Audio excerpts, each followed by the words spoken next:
Non, pas un combat. Juste un jeu. Mais un jeu dans lequel il faudra s'engager. Totalement. Il y a une voie, une trajectoire. Une ligne qui laisse juste assez d'énergie pour atteindre le champ du rêve. Si tu l'empruntes, tu pourras peut-être accomplir le dernier geste. Le geste décisif. Si tu t'égares, ton cheminement sera vain. À cet instant s'ouvre une profondeur. Quelque chose de sacré. Quelque chose de lointainement dérobé.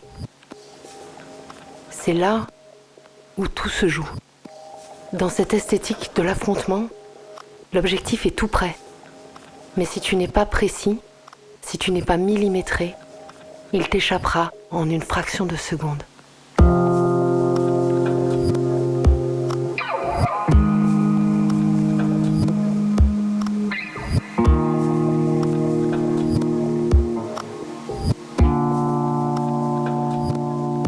Moriès, c'est une falaise qui a eu son heure de gloire dans les années 80, à l'époque donc des Dlingers, d'Estivelle, Tribou. Et cette voie, ça a été le premier 8A féminin. Ça a été fait par d'Estivelle en 86. Donc à l'époque, c'était côté 8A, après ça a été décoté.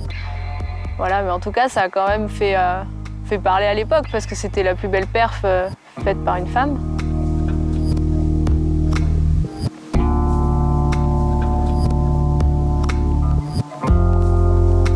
Donc ça fait quoi? Ça fait 8 mètres, la voie 10 mètres. C'est une face toute lisse, il y a 4 points et le relais. Et ça fait 8A. Et donc c'est quelque chose quoi. Donc t'as envie d'aller voir. Et donc je crois que la première fois, j'étais allée en moule, on était passé dans la voie d'à côté pour aller mettre la moule. Puis il n'y avait pas de prise quoi. Ça monte assez facilement, enfin relativement facilement jusqu'au dernier point. Et puis le dernier point, il n'y a plus rien. Donc on avait essayé de comprendre, on n'avait pas trop trouvé. Puis après, j'étais revenue avec Céline 1 an plus tard, en juin, juste avant l'été. Donc curieusement, ça peut paraître pas forcément la bonne saison pour des petites réglettes comme ça, mais il y a vachement de Mistral là-bas. Donc il y a du vent, il fait super bon. Et on grimpait en doudoune en juin. Enfin, on grimpait pas en doudoune, mais entre les voies, on était en doudoune. Et donc ça collait bien comme il faut. Et là, c'était la première fois où on avait trouvé une méthode, on avait fait les mouvements et on est allé jusqu'en haut. Alors je sais plus si c'était en boule ou en tête. Mais en tout cas, on est allé jusqu'en haut et c'était envisageable.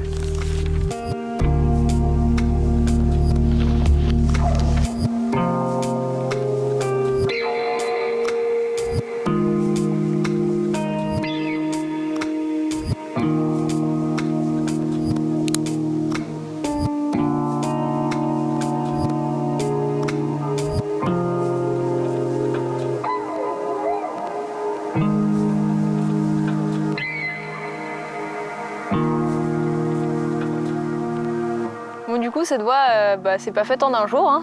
J'ai dû revenir quelques fois. Ah, c'était vraiment pas à regret. Hein. C'est un super endroit, Moriès. Et puis j'ai pu découvrir un petit peu le village, qui est hyper joli. Et puis un jour, j'ai rencontré un gars là, qui m'a proposé d'aller voir une course camarguaise. C'est un peu la spécificité du village parce que on est dans le sud de la France, donc c'est un petit peu la culture du coin.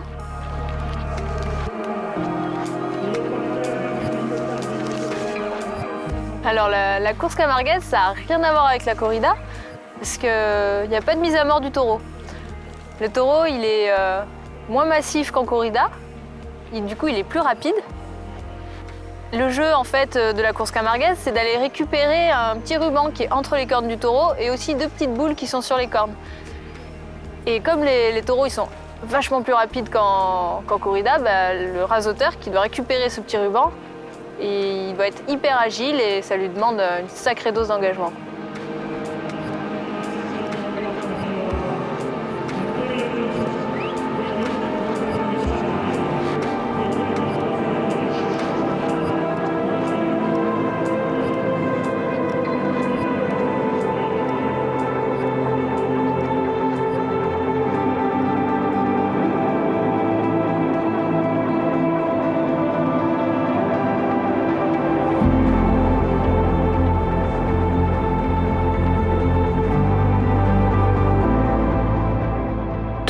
des perspectives.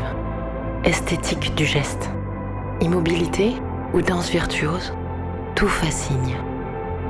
Expérience singulière circonscrite à une enceinte, à une arène rocheuse.